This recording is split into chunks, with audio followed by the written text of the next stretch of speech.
All right, folks, welcome to an edition of our Man Out series here at the University of Utah. Um, kind of, this is an historic moment here. We have a special guest here today. I'm going to introduce them in just a second.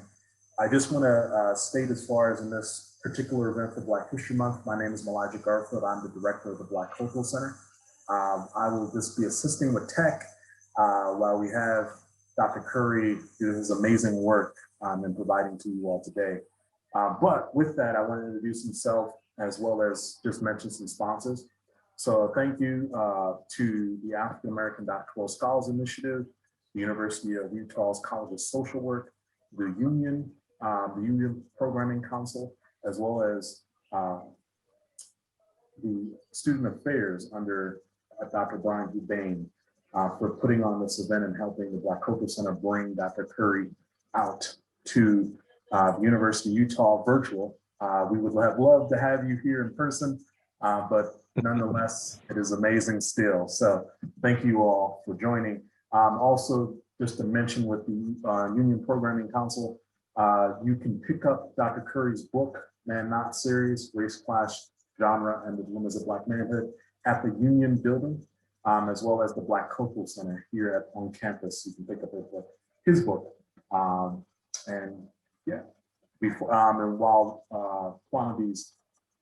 limited supplies last, you can pick them all up. Just to kind of introduce Dr. Curry, Dr. Tommy J. Curry joined the philosophy department of the University of Edinburgh in the fall of 2019. His research interests are in Africana philosophy and the Black radical tradition.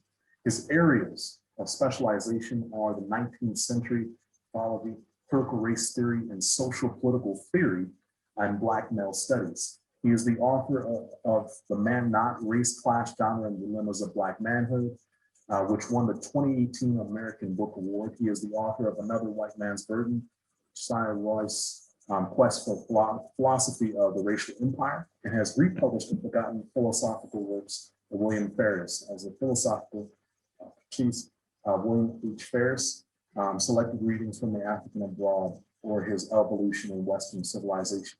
He is also the editor of the first book series dedicated to the study of Black males, entitled Black Male Studies, a series exploring the paradoxes of racially subjugated males. Dr.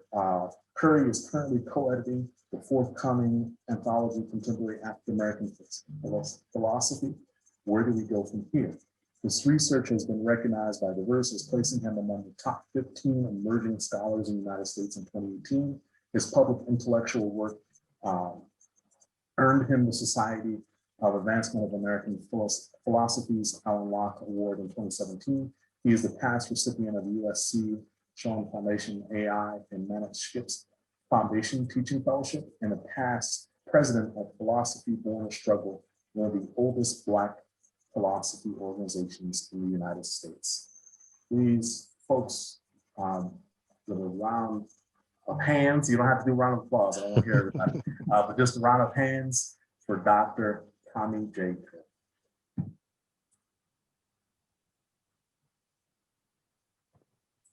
Thank you. Thank you.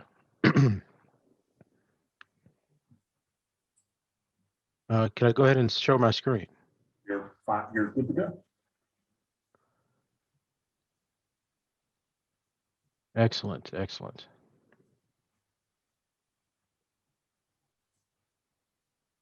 So thank everyone for joining. In these times, it's kind of strange giving keynotes over Zoom, but I thank everyone for attending. Today, I want to talk about an area of my research that'll be the focus of my next book, but I think makes groundbreaking interventions into our understanding of patriarchy and our present configuration of racialized maleness within that. So the work that I'm working on now is called Racism as a Misandric Aggression.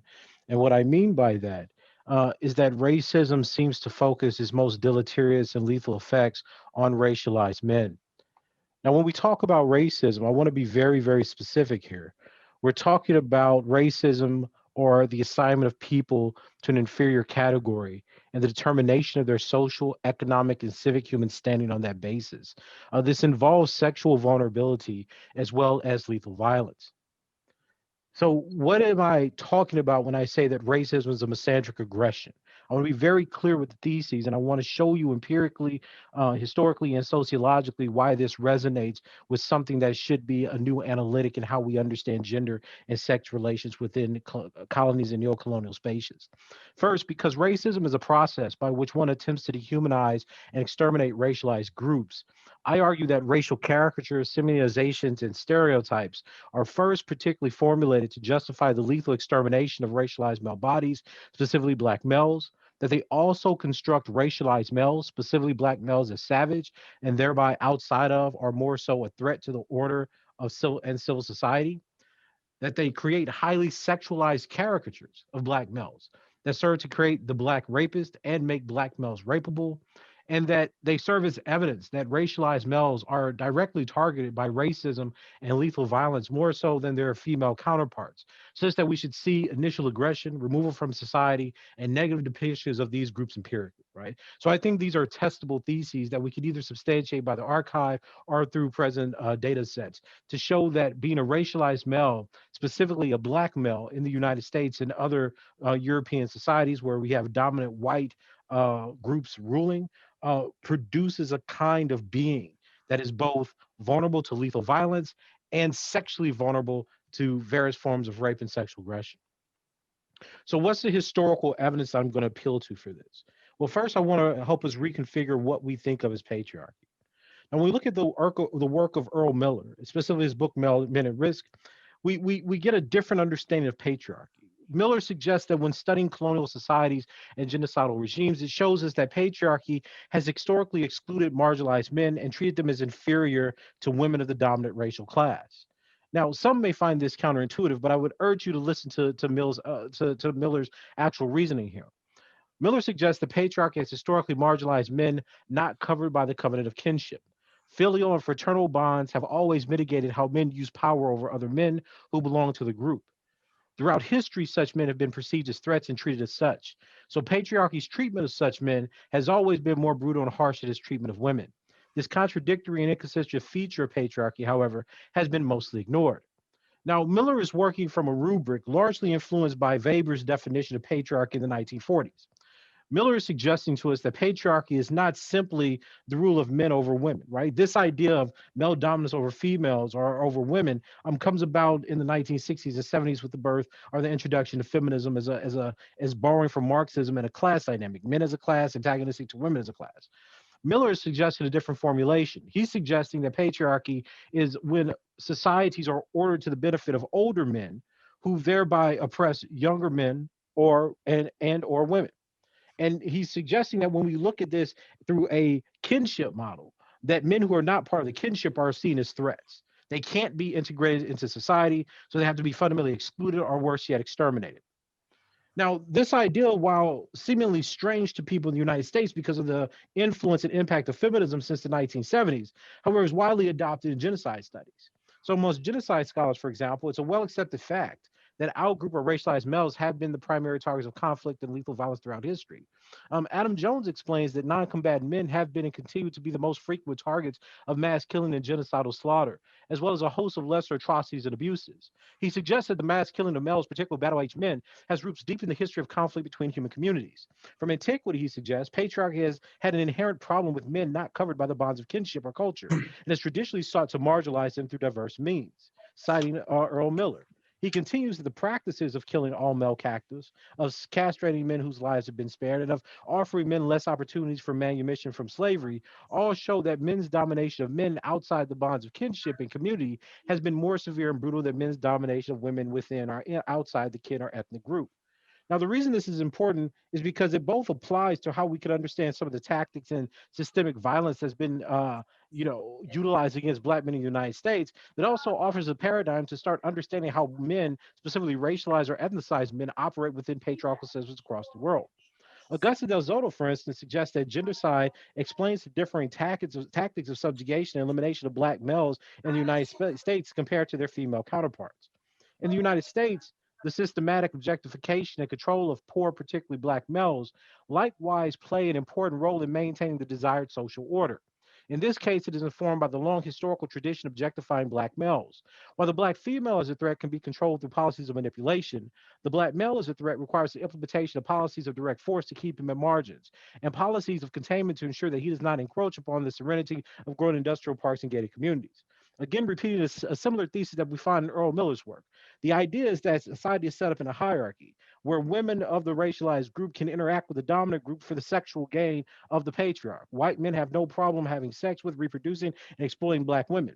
However, because there's not the same kind of permissibility of sexual interaction between black men and white women, and we also see this in the Jim Crow South, if we look at that system closely, those black men have to be eliminated. Right? It creates no benefit for racialized men to have any interaction with women of the dominant group. Amy Randall repeats this idea, where she says that, look, genocide scholars have recognized that the selective killing and murder of racialized males are often the first signs of genocidal inclinations, right? Randall is suggesting to us that human rights activists and others grapple with the challenges of how to stop genocidal violence before it starts. And when it's happening, how to discern if genocide is unfolding in the midst of violent conflict. A focus on gender specific actions and patterns might actually yield insights. Scholars have pointed out that there is a high correlation between certain types of gendered violence and genocide. For instance, in many genocides, mass violence has been directed first at battle aged men and boys, followed by root and branch killings that aim for the wholesale elimination of the target group. In present day conflicts, if the gender selective slaughter of a specific ethnic, racial, national group of males occurs, it could be a warning that more generalized destruction and mass murder of that population may soon follow.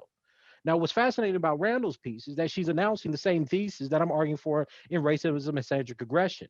If we look at racism merely as discrimination, right, whose ultimate goal is to create inequality and hierarchy, we lose the kind of the kind of comparative studies and analysis that we get when we understand that racialized killings or sex-specific killings of certain groups of men often precede and indicate that there are greater forms of violence that are going to be entailed by the group.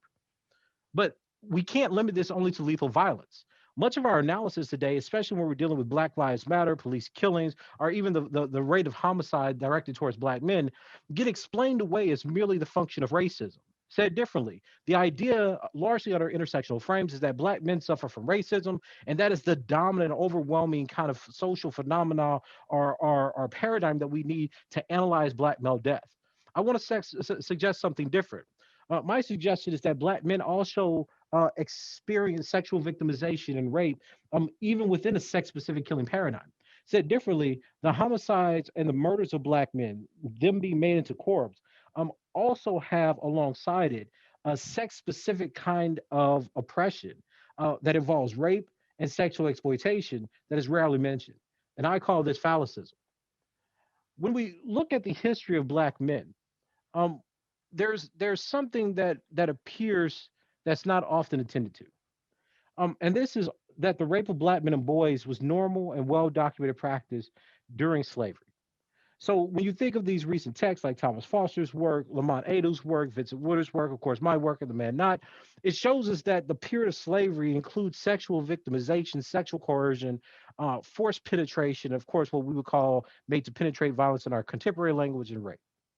But when we study racism, or we study police killings of Black men, or incarceration of Black men, or even when we make the Afro-pessimistic argument that the Black is the slave, somehow the practices and phenomena that are attached to Blackness during slavery don't make it into our analytics. It doesn't make it into our analysis.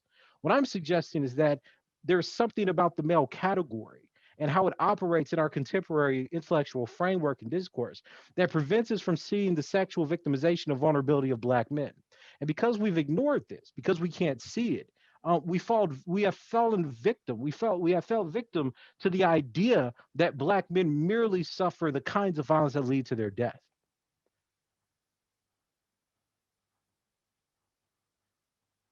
But when we start looking just a little bit closer, we see that that's a mythology.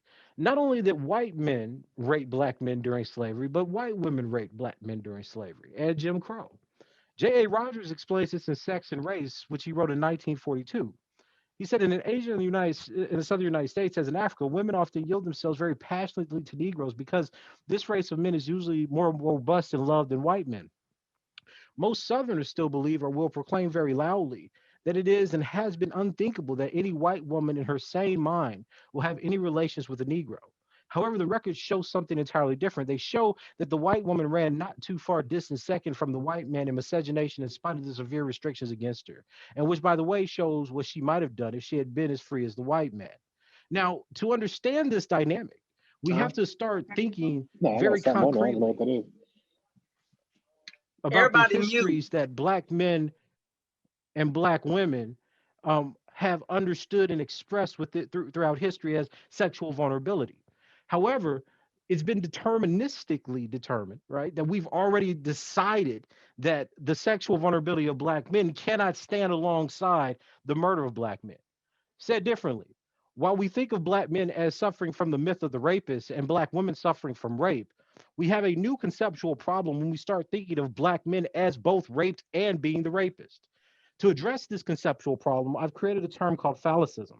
Now, phallicism refers to the condition by which males of subordinate, racialized, or ethnicized groups are simultaneously imagined to be a sexual threat and predatory, and libidinally constituted as sexually desirous by the fetishes or fetishes of the dominant racial group. The racialized male is cast as the substantive social meaning of rape while being subjugated to rape by both the male and female members of the dominant group who disown their sexual violence because of the hypervisibility of the racialized male as only the rapist. So this concept is meant to guide a seemingly inexplicable tension, if not contradiction, between the description of racialized males as grotesque and savage under repressive murderous regimes, while simultaneously being hypersexualized as objects of desire, possession, and want. Now, this also has roots in what happens in genocides. Racially oppressed men are not usually thought of as victims of rape.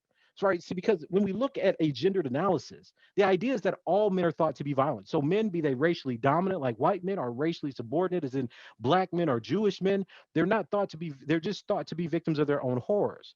So, men are theorized as the perpetrators of rape, not as victims. Consequently, speaking about male sexual vulnerability to rape and other sexual violence infringes on a well-established ontological problem in our study of gender and sex within academic disciplines. The social cues and disciplinary paradigms utilized to interpret sexual violence during war and genocide suggest to us that sexual violence is a gendered phenomenon. And since males are thought to have no gender, they are not often thought to be victims of sexual violence and rape. But I'm arguing, again, in line with the thesis of racism as a misandric aggression, that the process of racialization itself creates the rapeable male body. So when we accept the processes of subjugation and racialization creates different kinds of males, and this is a very important point. When you have a process of racialization and oppression, different kinds of male bodies are actually created, right? Then it allows us to understand sexual vulnerability beyond the idea of sexual orientation and gender performance of the sexes. So just as black men were raped during slavery, Jim Crow, and on various colonial geographies, the rape of the Jewish male during the Holocaust suggests that racist ideology and sexual vulnerability are connected. Said differently, the racialized male is made rapeable in being defined as a racial inferior. So my previous research, like the man not, I've suggested that the phallus of the racialized male is defined in opposition to itself, teetering in an ambiguity of philia and phobia, defined by the relation of the dominant racial group that the dominant racial group actually has to the racialized male body. So consequently, the phallus of the black male becomes illusory. And what do I mean by that? It doesn't indicate any sexuality to the oppressor. So the dominant group intends to justify the extermination of the racialized male. The phallus is weaponized, right? It becomes the rapist, right? It has to be exterminated for the birth, for the triumph and the survival of the white race and the ongoing prosperity of white society. However, if the dominant group wishes to satisfy libidinal desires, to rid itself of its sexual access, the racialized male body becomes a remedy of the oppressor's lust.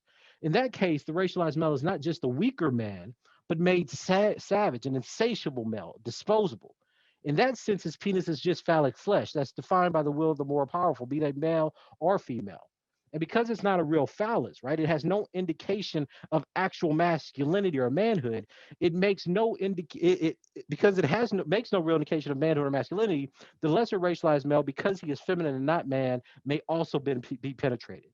Now, this paradigm also explains why you have the rape of men who are racialized, ethnicized, and made inferior in wars, genocides, and other forms of low level conflict. What I am suggesting to you is that the process of racialization also acts as an ungendering and desexualized apparatus. so that the flesh of the racialized male becomes apparent to the oppressor as fundamentally malleable, able to be used or disposed of based on their will and how they see it to be fit. Consequently, then, we have to understand a different interpretation of racism. Racism then does not only dehumanize, it sexually caricaturizes. So the consequence of racist dehumanization is not simply the lessening of oppressed males to the status of the non-human. The subjugation of racialized males is carnal and involves fetishized caricatures that imagine them as salacious savages and wanton creatures. The racialized male is deliberately constructed as sexually Assyrian and animalistic, right? The antipodean to man. It is through this symbolic and consequently anthropological distortion of the racialized male, him as a savage penis or phallicism, that the racialized male group is simultaneously imagined to be a sexual threat and predatory, and libidinally constituted sexual desires by the fantasies and fetishes of the dominant group. Right? So it's suggested in colonial and genocidal or highly racialized contexts where men are defined through phallic distortion, there will be the rape and murder of racialized men by dominant group men and women. So racialized maleness then describes a register of sexual inversion whereby the established gender hierarchies, presuming manhood as being fundamentally tied to aggression and the perpetration of sexual violence, is reversed. The racialized male is not man and now becomes subject to the lethal aggression and sexual violence of the dominant, more masculine racial group. Notice here that the question of masculinity is based in the racial group which has power, not simply a designation of the sexual or the sexual organs or the genitalia of the flesh. So this transubstantiation results in racialized maleness becoming not male and feminine, while not female but rapist. So he is both raped and rapist within the genocidal order that defines him as the racial other.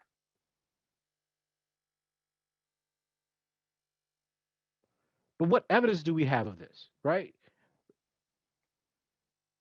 Stewart and Scott argued back in 1978 that the principal factor producing an imbalance in the sex ratio of blacks is the coordinated operation of various institutions in American society, which systematically remove black males from the civilian population. They used the term institutional decimation to describe the art in this investigation to characterize the process by which black males are programmatically eliminated from the black community. Now, we see this, of course, in the rates of imprisonment. Right? When you look at black men across all age groups between 18 and 65, you see that they woefully outnumber per 100,000 any other group, be they other groups of men or groups of women. So this means that there's a systemic, just like Dozotto said, a systemic removal, right, of black men from civil society. We see this in the law, even in leading cases of homicide deaths. Looking at 1999 to 2015, when you look at black women, you see higher rates of homicide, perhaps in other groups, but these groups across from 1 to 34 are not the leading causes. At best, 15 to 24, 4,866 between 1999 and 2015. However, when you look at black men, you see practically an unimaginable number, right? Almost 10 times that of black women in the same age group. 15 to 24, you're looking at 44,000. 25 to 34, you're looking at 36,000, right? And even when you're getting to 35 to 44, you're looking at 17,000, right? These are not even leading causes when we're looking at black women as a female counterpart. This suggests to us yet again that racism cannot be the only function, right? Cannot be the only operator of how we start analyzing black men. There would not be such a disparity. Now, the reason that we have this is because we understand that racism, again, going with this idea that racism is a misandric aggression, it's targeting men. Racist stereotypes express negative views of the racialized male group. Now, previous research has shown that the stereotypes of an ethnic group will be more similar to the stereotypes of the men than the women of that ethnic group. And has also found that the stereotypes of criminality and danger are more strongly associated with black males than black females. We can see this in McConaughey and White's analysis of racial politics complicated, which suggests to us that when we look at subgroup or metagroup analysis, we find that yes, while whites do see blacks as being more violent, right, their perception of blacks as being violent are largely driven by the subgroup of black men. Said differently, the reason that whites see blacks more violently is because they view black men more violent than black women. And it's their stereotypes of black men that are pushing the stereotype of blacks more generally. We see the same thing about promiscuity. While whites generally think blacks are more promiscuous and slightly more promiscuous than men in general, the idea, of course, is that black men are the most promiscuous than black women, white men, and white women. So it's the negative sexual stereotypes about black men that are, in fact, driving the way that we see the group as a whole. But we can also utilize this analysis when we're talking about police killings. So when we're analyzing police killings, as in the era of Black Lives Matter, we find that Black men are 2.5 times more likely to be killed by police over the life course than white men. Black women are about 1.4 times more likely to be killed by police than are white women. However, amongst all groups, Black men and boys face the highest lifetime risk of being killed by police. Now, the authors concluded that roughly 96 per 100,000 Black men will be killed over their life course as compared to 5.4 per 100,000 Black women. Why is this important? It's important because this is the kind of disparity of risk that we're talking about. Now, when we've tried to analyze gender previously, or masculinity previously, we've isolated it simply to death. And this data certainly supports that idea. However, what is not supported by this thesis is that how does the male component lead to this claim? So if we say something like racism is responsible for this amount of disproportionate death, then what effect does gender have on racism? It would seem that it deactivates some of the racist stereotypes. Actually, this has been shown in several studies by Ashby Plant, where she said that in shootings, in police shootings, femaleness creates a disincentive towards lethal violence similar to white in-group membership. She continues, while participants showed a pronounced bias, and these are college students, right? College educated whites, pronounced bias towards shooting Black men, but a bias away from shooting Black women and white in group members. Participants in our studies were biased away from shooting the female suspect, even when they were armed. Specifically, when responding to Black and white women, participants tended to make more mistakes of not shooting armed suspects than mistakenly shooting unarmed suspects. And what's fascinating about this study is that even when women, be they Black or white, were armed, they were more likely to shoot unarmed Black men. Right. So again, this tells us something about the ways that maleness is a component of the lethal violence that gets lumped under and grouped with the idea of racism. But misandric aggression doesn't end there. My suggestion is that our understanding of Black men creates a general vulnerability across the whole group, and that we can actually see this in gender based violence. When we look at intimate partner homicide, specifically the FBI supplement and the Bureau of Justice Statistics supplements, we find that Black men have historically been vulnerable to intimate partner homicide and violence, similar to their Black female counterpart. In fact, when we look from 1976 to roughly 1990, we find we're actually some of the highest victims of intimate partner homicide. We see the same thing repeated in the BGS supplement, right? Where we're looking at rate, we see the exact same downward trends to the 1990s. Right now, we still have Black women are slightly higher victims per year by about 100 to 150. But what I'm suggesting is not a tit for tat competition between the two groups, but rather to suggest that there's something about the process of racialization and the idea or the performance of masculinity or maleness that allows Black men to be more vulnerable to forms of sexual violence and gender based violence than their white counterparts, as we can see here. Now, we also see this in our contemporary studies. The most recent data from the CDC and ISVS data shows when we look at Black women, for instance, both in 12-month and lifetime, we do see a disproportionate rate of violence, right? So if you're looking at a weighted percentage, you see the confidence intervals there, the margins of error, right? 9.4 over 12 months, 45.1, which is generally greater than everybody besides American Indians. But when you look at Black men, notice the same trends. That when you look at a 12-month prevalence, you see 11.6% of Black men experience domestic violence or victimization, and you see 40.1%, which is literally the same, almost the same as American Indians or natives, and slightly less than multiracials. We see the same trends when we look at sexual violence, right? So what I'm showing here is when we're looking, if we're claiming that racism is the only vulnerability, if we're claiming that racism does the work for us to understand the oppression of Black men, how do we then explain the kinds of sexual and gender-based vulnerabilities that place Black men either in line with large groups of women or surpassing them in sexual victimization?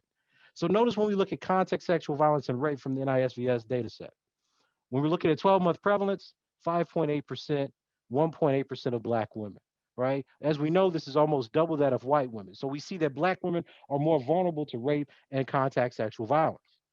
But notice what we have here, the exact same kinds of vulnerability, at least in 12-month prevalence, where Black men are experiencing 6.5% victimization. And in terms of made to penetrate violence, which is the male equivalent of rape after the UCR change in 2013, 2.1%. Now, what this suggests to us, again, is not a competition, but rather that there is something about being Black and male and experiencing racism that contextualizes or makes a subject vulnerable to sexual violence. Now, part of the other data sets show that many of the made to perpetrate or penetrate violence is conducted or actually enacted or perpetrated by women in the United States. This gives us something to think about in future research, which suggests to us that racism is not enough, that we have to look at racism as having a peculiar and particular effect on male bodies that allows them to be made fungible to these other kinds of sexual violences that we previously only thought are attached to femininity. But this claim and this argument also intervenes into our existing literatures. Now, some may be familiar with the subordinate male target hypothesis introduced by Sedanius and Prado and worked on subsequently by Venegas. The idea there is really very simple, right? That when you're dealing with arbitrary set discrimination like racism, it's primarily outgroup males rather than outgroup females who will be the primary targets of arbitrary set discrimination.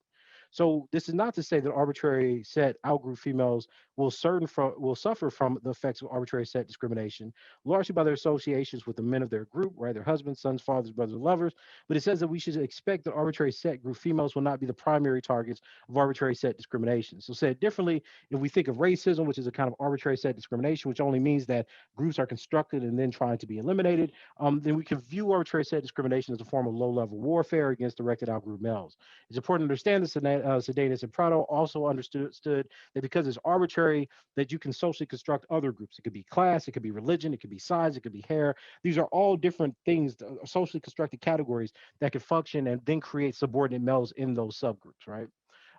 But the problem with this is that the way that we've interpreted this empirical finding, right, across most Western countries through intersectionality, it hasn't been able to refute the claim, but actually has rather tried to reinterpret the idea that even though racialized men, specifically Black men from subordinate groups, are being killed off at higher rates, that this is not actually a function of vulnerability, but rather a form of privilege, right? So when we look at Purdy Vaughn's and Eibach's answer to social dominance theory through intersectional visibility, they want to argue that the oppression of subordinate group men is the product of psychological dispositions that evolved as males competed for resources in the human ancestral environment.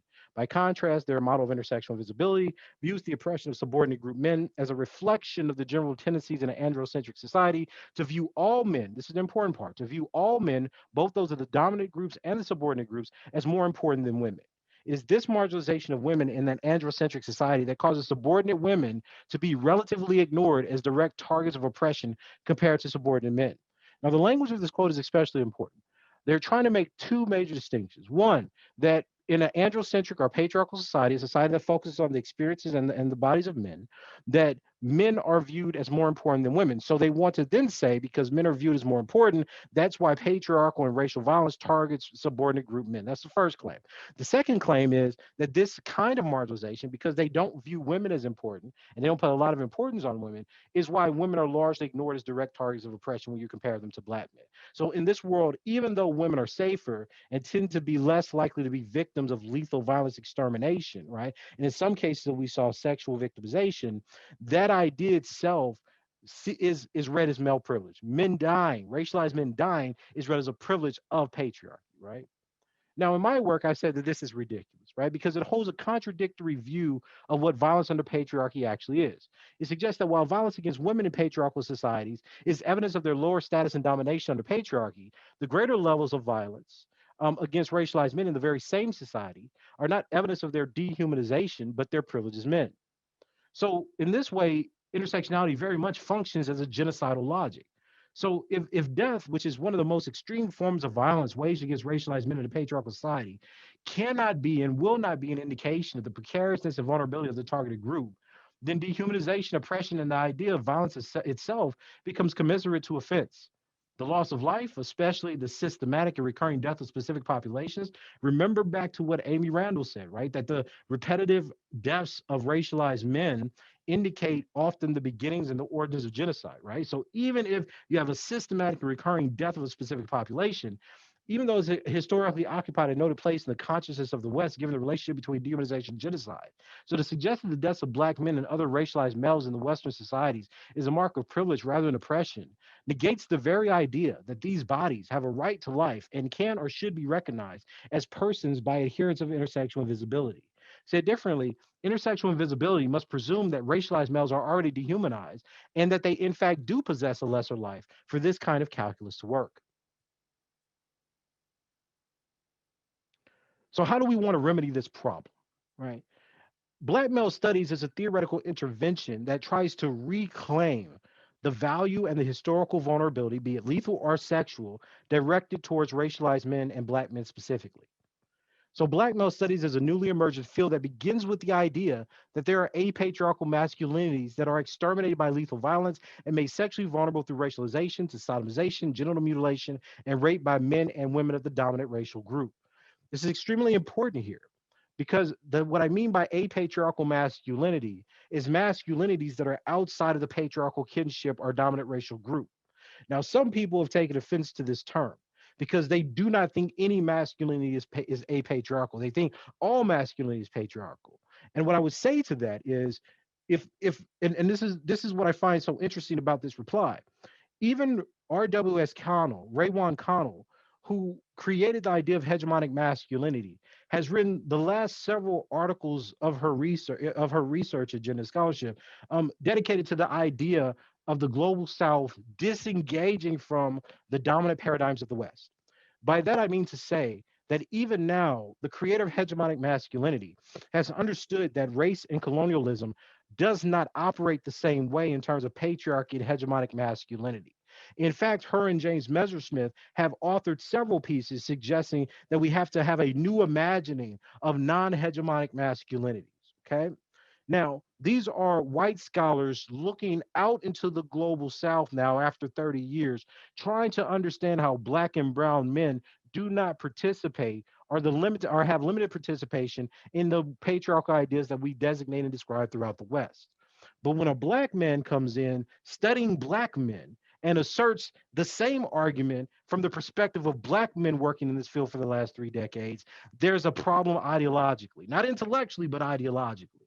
So whereas Connell has built her whole idea of a marginalized masculinity from the work of people like Robert Staples' book Black Masculinity in the 1980s, that book is largely ignored, if not disowned, in the United States as a basis of studying black men. Said differently, the white scholar gives us hegemonic masculinity, subordinate masculinity, and marginalized masculinity, and we write all day citing Connell. But the book that she read to get those ideas comes from a black man in the 1980s, and we disown that black man's analysis of black masculinity because it's not sufficiently feminist. So this is part of the idea and the function of anti-black misandry, right? Now, Black male studies scholars use anti-Black misandry to describe an account of historical and sociological phenomena that motivate the targeting of Black men and boys.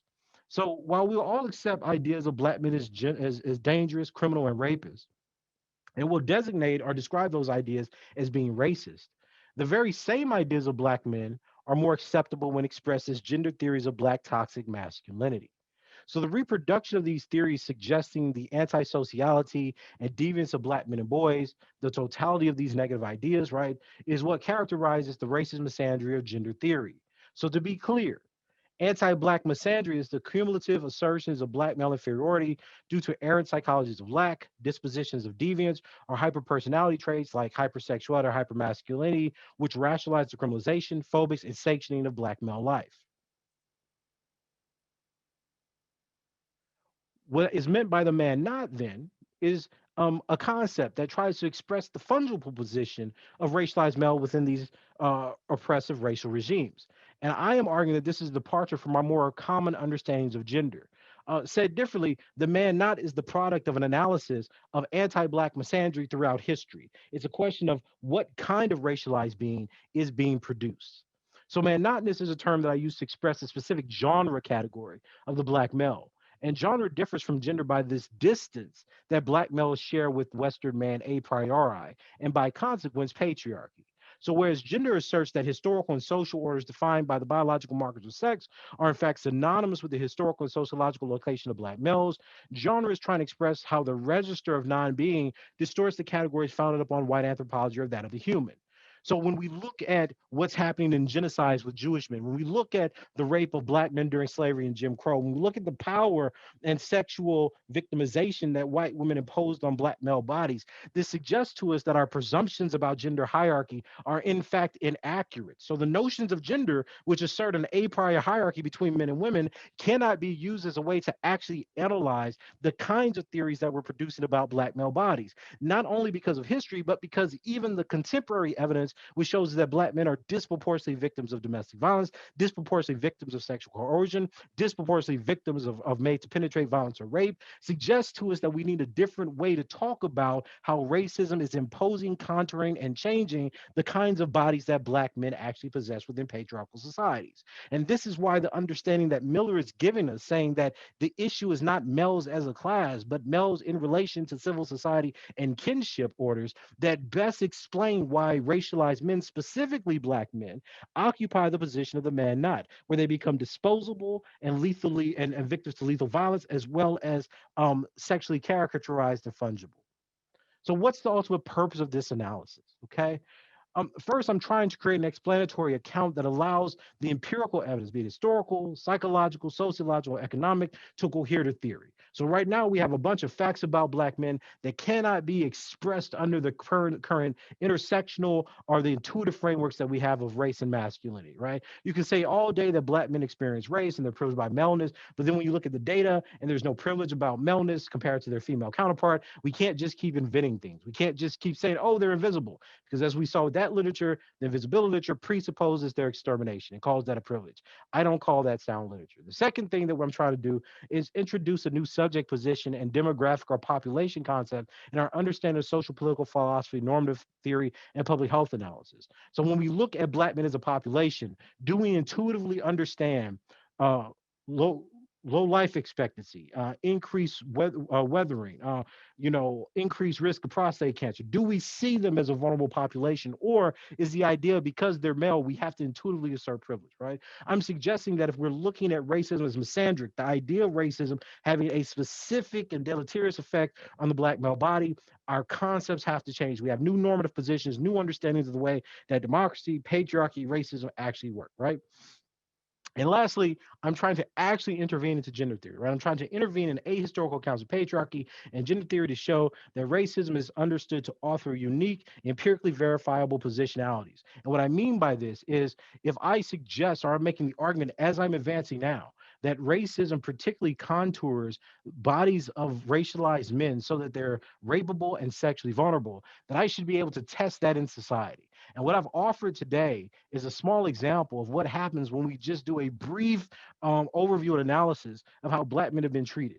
We see not only extermination, see not only a victimization of vulnerability and lethality, but we also see sexual vulnerability and the need for a new explanatory model that allows us to think about patriarchy and the kinds of vulnerabilities that Black men have within patriarchal societies fundamentally different. So the purpose of saying that racism is a misandric aggression or violence, right, means that racism is activated in its most virulent forms by the male category of the male body. And why that happens, right, is something that needs further research and explanation.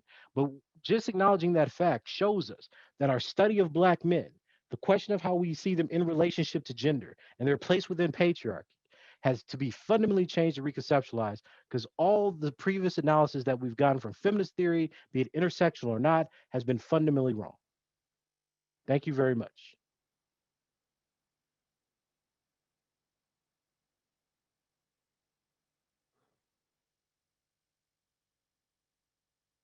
All Larry, right, you're on mute. thank you. Thank Oh, can you hear me now? Yes. All right, sounds good. Thank you all for attending. What we're gonna do is now go into Q&A session. Again, as I put in the chat, uh, if you have any questions, feel free to direct message me here in the chat app, and then I will read off the questions. I do have one question from Travis Harris. This is why don't get rid of patriarchy as a tool of analysis altogether? It's a white framing of the world. Why not use a Black framing to understand Black problems? The question to you, Dr. Curry, is if Black men are both rapists and victims, what is their true identity? Victimization takes away the power to rape. So are they still rapists, or are they using the stereotypical perspectives of Black men as rapists, but they are actually victims in reality? And I'll put that in. That's interesting. That's an interesting question. I think that given the way that we think about identity, um, blinds us to how we see true oppression, regardless of what Black people, much less Black men, define themselves as. The people with power get to determine what their presence is in the actual world. What I'm suggesting is not that there needs to be a positive reformulation of Black male identity. I think that's possibly one of the outgrowths of Black masculinity, our Black male studies, right? Because we have now we have positive examples through fatherhood. We have different research that we've done on Black male sexual experiences. I think that's an effect, right? But what I'm interested in is showing how the vulnerability of Black men, right, to racism means that they are both mythologized as the rapist, right? Because when you look at the data, they are not the majority of rapists in America, right? Or historically. So they're mythologized or caricaturized as the rapist, and then deny the vulnerability of being raped. But these things exist in tandem. So what I'm predicting is that if you look at any patriarchal Western white dominated society, right, or European, when I say white European society, if you see the mythology of the rapist, I am willing to bet you that you will find Black men who are being sexually victimized and raped, because these two things work in tandem to the racialized vulnerability that we see imposed on Black men. Now, as to the question of whether or not I'm imposing a stereotype, I don't think I'm imposing a stereotype. I'm trying to deconstruct the stereotype. What I'm suggesting is that the myth of the Black rapist is not only mythology, right? But it's also a place where science worked out its libidinal access, right? So the reason that they didn't want Black men to mate or to have sex with white women was because they were trying to preserve social structures. I'm just exposing that and saying, well, you created this myth that you call science, but that was built into what you thought that Black maleness meant.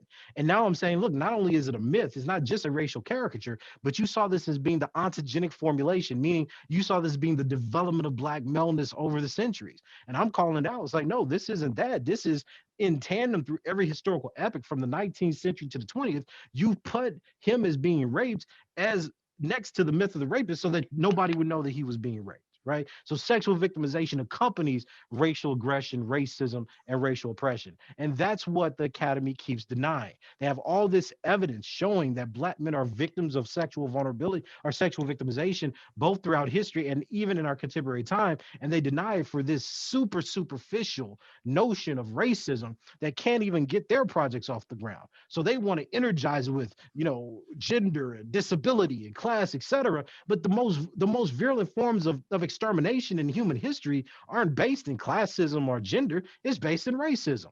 Nobody goes somewhere and just kills a whole bunch of women unless they're part of a racial group they don't want to reproduce. So these notions, right, these concepts have to be held to some kind of empirical and historical grounding to ask, why does racism operate in this way? And furthermore, why does racism operate in such a way that it creates the myth of the rapist while trying to exterminate everybody in the group? This is why I think gendercide is such an important concept.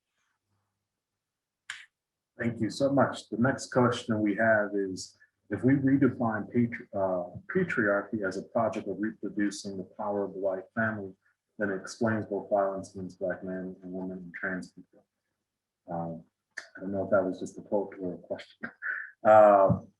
But Yeah. the question I had. I mean, all of it would apply. I mean, well, if I can respond really quickly, like, look, patriarchy initially was created, at least in the 19th century, around the 1830s specifically, as the idea of being modeled on the white family, where the white man's at the head, the white woman's the manager, children, and then the slave. That's the whole point of calling it domestic slavery during that period of time. I talk about it a little bit in chapter 1 of my book. But what's more important about that is that it specifically explains why all the Black people are treated so badly, right? Black men, Black women, Black trans, Black queer, etc., because they're outside of the kinship group. And the whole idea was that the white family was the formulation and basis of civil society and government. So if you're trying to create a republic, like de Gobineau says, you're not going to let the people that you conquered rule the republic. So they have to be ruled by the white family. And the white family is going to order society in such a way that they see necessary. So if you compete with them in any way, economically, biologically, et cetera, you're going to be exterminated. I mean, this is not, if we go back to older models, we don't have a problem explaining violence. I think the problem is coming in of the 1960s and 70s, Black studies and race scholarship took a discrimination view because they thought that they won the battle of being integrated in society. I'm more interested in how violence is being utilized to contour, create, and justify certain kind of racial existence in the United States and other parts of the world. So my analysis isn't interested in discrimination, it's interested in how you decrease life chances, or as my wife and I have said in previous publications, how do we create demographies of death and dying? Thank you. And then the next question we have is regarding the table that showed the sexual violence against Black men. The person did not catch, rather the perpetrator was attributed. Can you, Dr. Curry, speak to rape and violence within marginalized groups, i.e. Black men against Black men? Is this somehow meant by the dominant group's descent? That's a good question, but the rates are not that high. So I mean, again, when you're, it's a question of you're looking at the rape in the group or rape in terms of perpetrators. So, in terms of rape, right? Because rape is penetration of another person. Most of the perpetrators are men because women don't have penises. So I think, if I'm remembering correctly, if you look at the NISVS data, I think like 80% of the rapists of men over a course of lifetime are, I think, most of the rapists of Black men over lifetime are roughly 70 to 80%, right? So other men rape other men. The problem is that when you look at made to penetrate violence, roughly 81%, 80% of those people are women as well, right? So is again suggesting that there is a kind of parity in terms of sexual violence and victimization between Black men and Black women against other groups of Black men in our own communities. That, however, does not mean that 80% of Black men are rapists, are being raped, right? It just means that the in terms of the perpetrators, that's what's breaking down to, right?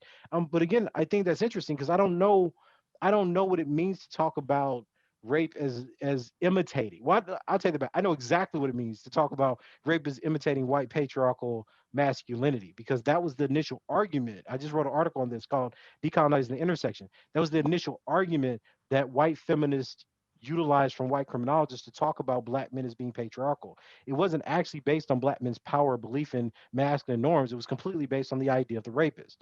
So is this the case? I don't think it is, because that theory was developed on the basis that the only people who could be victims of rape were women.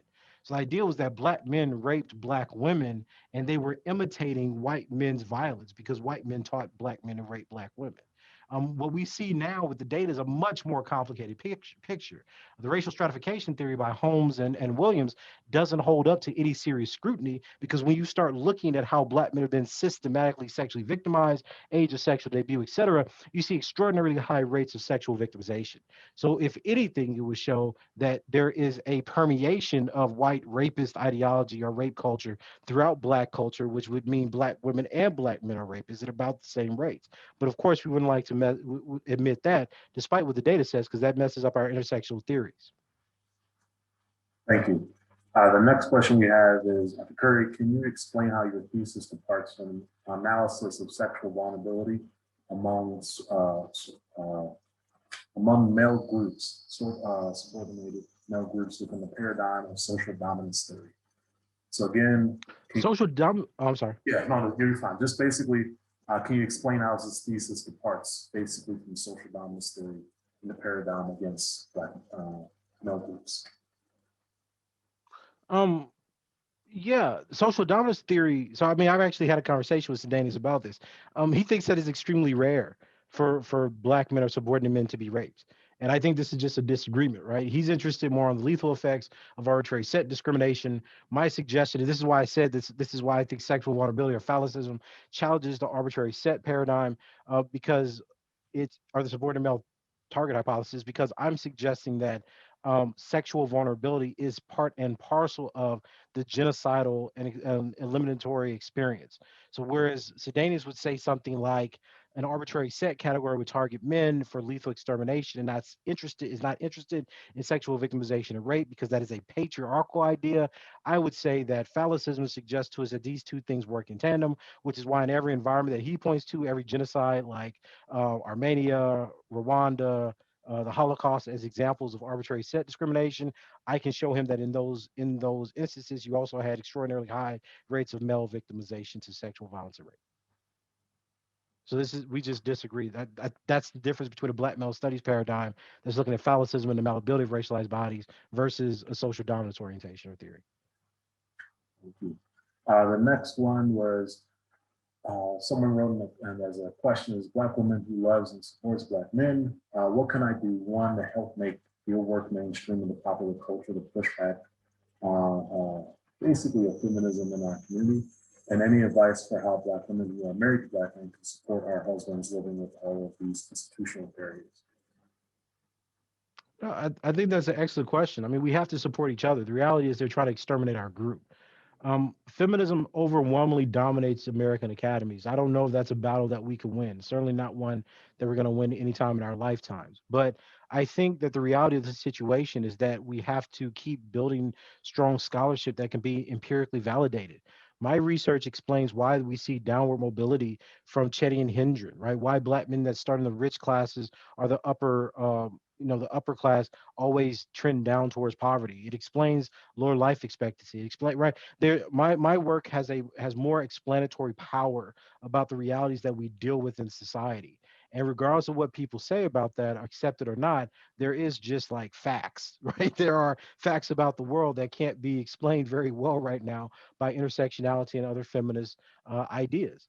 So people can feel the way they want to feel about it, but I think that we have a responsibility to at least introduce people to alternative theories. And I think in activist spaces, social work spaces, education spaces that are dealing with policy and young men and boys, that we explain why these things are happening. The reality is intersectionality is just not dedicating a lot of its research to how Black men operate and experience and live in the world. So as much as people like to say feminism, feminism, feminism, intersectionality, intersectionality, there's a gap in the literature. Now, if people want to remedy that gap and start having a debate about this research, let's do it. But I think that it's disingenuous to say that we can't use a Black male studies paradigm that's looking at the ways that Phallicism operates throughout various contexts as a basis to explain how Black men live and are extinguished in their lifetime by patriarchy and racism. And because somewhere, somehow, intersectional feminists will have an answer one day. Look, I mean, research operates based on argument and refutation. This is the dominant view of Black men right now. It's an emerging field. I think more people are seeing that it explains a whole lot of things. People, social scientists are constantly testing my theories and saying, oh, look, Curry's actually pointed out something empirically. Let's test this and look at whether or not these things correlate. I think over time, this is what's going to keep happening. And I think the real argument here is why do we think that something that's not feminist somehow becomes not viable as an intellectual tradition? My interest is studying racialized men, be they Jewish, Armenian, Black, pick your poison. I'm interested. That is what I am interested in. So by developing paradigms and theories that explain those realities, I hope I'm moving the gauge. And maybe I'll die in a decade or two, or hopefully much longer than a decade, but a couple of decades. And somebody will pick up the work and say, look, this guy was really onto something. I think that anybody who reads the work carefully sees I've at least moved the needle. Thank you, Dr. Curry. And with that, we are at the time of exactly 1 o'clock. I thank you, Dr. Curry, again. Is there any last words that you would like to state before we get off of this lunch hour? Yeah, listen, I hope that the paper and the arguments were persuasive, but even more so, even if someone is coming in with a different interpretation, be it intersexual, feminist, etc., I would urge you to think about what's not mentioned in your present paradigm. The argument here is not that you have to be anti-feminist, but simply that the kinds of things that feminism and intersectionality have both said about Black men and are offering to explain the life course of Black men are just not tenable given some of these historical realities and facts. My work is trying to move us from a world of assuming male privilege and patriarchy to a world of understanding Black male vulnerability. We need to explain why Black men, brown men, indigenous men keep falling behind their female counterparts. That does not have to be an antagonistic enterprise. But unfortunately, given the ideological constraints and allegiances in universities throughout the United States, it seems that it has become that. So I would urge people to both have a compassion and a passion for studying the realities of Jewish men, Armenian men, Black men, indigenous men, brown men, etc., because I truly believe that understanding why their extermination has become so normative and accepted within academic and activist spaces is truly, truly part of the reason that we see the decline of the races that we do. It's just an empirical fact that the negations of Black male life and other racialized male lives do indicate the levels of violence that are going to be expressed toward the groups as a whole. And despite the unpopularity of that idea, history has shown that time and time again. And I think philosophers and theorists need to really pay attention to what's going on. Thank you again. And with that, I appreciate you all for attending, and we will see you all next time. Thank you so much.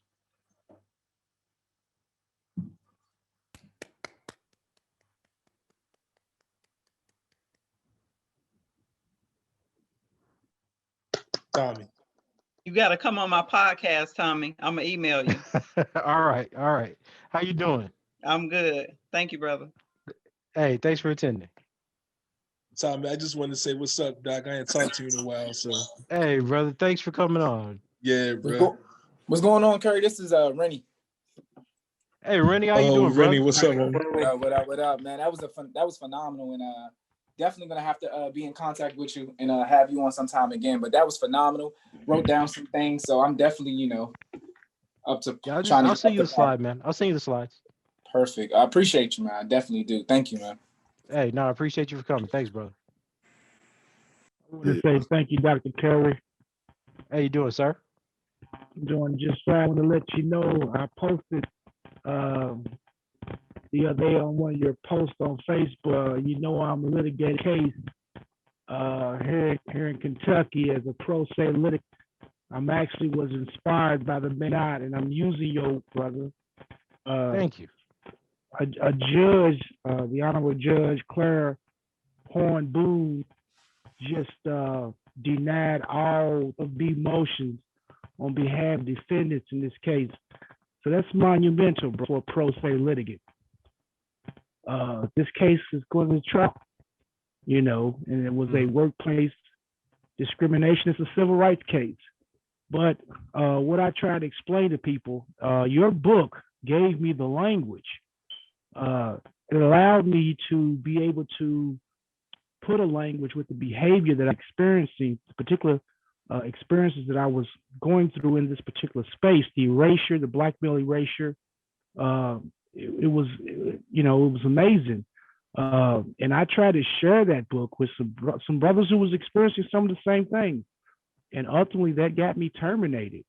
But before I got out of there, I got the evidence.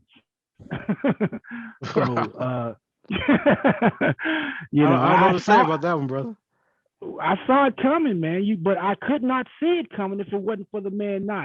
The way you actually laid out the actual behavior, the misandric behavior that is occurring by many feminists, brother. It's real, and I think it's so prevalent in these social service spaces where they are overwhelmingly dominated by women who are graduates from liberal arts academies, programs, feminist and gender studies programs, who have this very, as you point out, mythological perspective or concept of Black men as being this sort of boogeyman.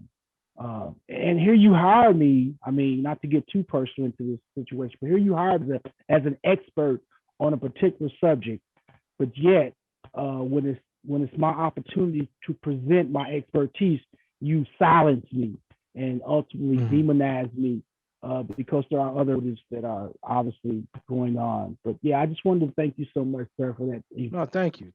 Phenomenal book, The Man Not. Sadly, I live in Louisville, Kentucky, man. I don't know how much familiar you are, but man, we like. No, I'm from the South, I'm from Louisiana, so I know. Yeah, man, but this place is a different kind of spot, man. I'm trying to tell you. And I don't know if you got nothing on us, but yeah, it is Kentucky, so ain't nothing good come from there. Yeah, man. Well, here you got Daniel Cameron, man, an African American, man. The Attorney General. I don't know if you've been keeping up with it, but literally stood in aid of these white officers to kill a beautiful sister, man, Breonna Taylor, here in my city, man. Yeah, I saw that. So that's a phenomenon within itself, and I hope someday, man, that you maybe address. There is this particular type of, I don't even quite know how to describe it, but there is this particular type of, I don't even know if I want to use the word racism, but it's being, it's something that it is a particular attitude that certain African Americans, I think about it a bit when you talk about the political economy of Nickerdom, how certain African Americans, are willing to undermine against, the interests of larger African American population, or people. Absolutely. Yeah, for political gain or economic gain or whatever the case may be. But there's a lot of that taking place in many different spaces, not just legal, No, criminal absolutely, justice. absolutely. Yeah. That is really having a major impact on just like yourself, your work, and whatever other small efforts. I also see a little bit of that. You know, I was reading about someone else, and I can't remember exactly who the author was, but he talked about this trauma porn star, you know, and this sort of 501c3 kind of attachment that it has. You know, I see it somehow being involved in these sort of the Black Lives Matter. They get these celebrity activists and they usurp certain narratives. And I think it happened primarily with this whole, because you had George Floyd, his actual murder take place live and on air, you know, for the whole world to see. And it sort of dominated the media airways to some degree, maybe a month or two. You had the big funeral, Al Sharpton, the whole shebang. But that kind of disappeared. And not to say that Mrs. Taylor's untimely and horrible murder was not worthy of newsplay, but that particular, you know, when you look at the overwhelming numbers, I think you have spoken to this. You know, I think there was at her time of death, there was about 180 homicides nationwide by law enforcement. 99% of those were African American men. Yet the overwhelming narrative was say her name. We almost forgot about George Floyd, any others that came along, and that particular narrative took over. So it was. No, I speak about this, but I speak about this quite a bit. But this is what I mean is that because say her name is driven by intersectional visibility, so they're not looking at the numbers of victims. They're just looking at recognition.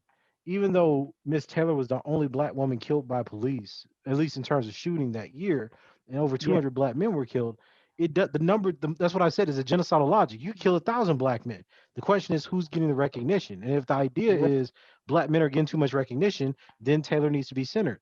The problem I have with this is that we don't apply this to any other group. This is a specific strategy that we're actually deploying against Black men. And nobody's arguing against marching for, it's like they set up these straw men. No Black man I've ever heard has said that we shouldn't march for a sister. What Black men are concerned about is how are we 95% of the people being shot by cops, and every time we say something, we need to sit down, can't be centered, etc. Right? So I think that's the problem. But email me, man. We'll keep in touch. Yes, absolutely, sure will. Thank you so much. Thanks everyone for the support. I appreciate y'all coming. Hey, man, love all you guys, man. Hey, David. See you all next time. Thank you.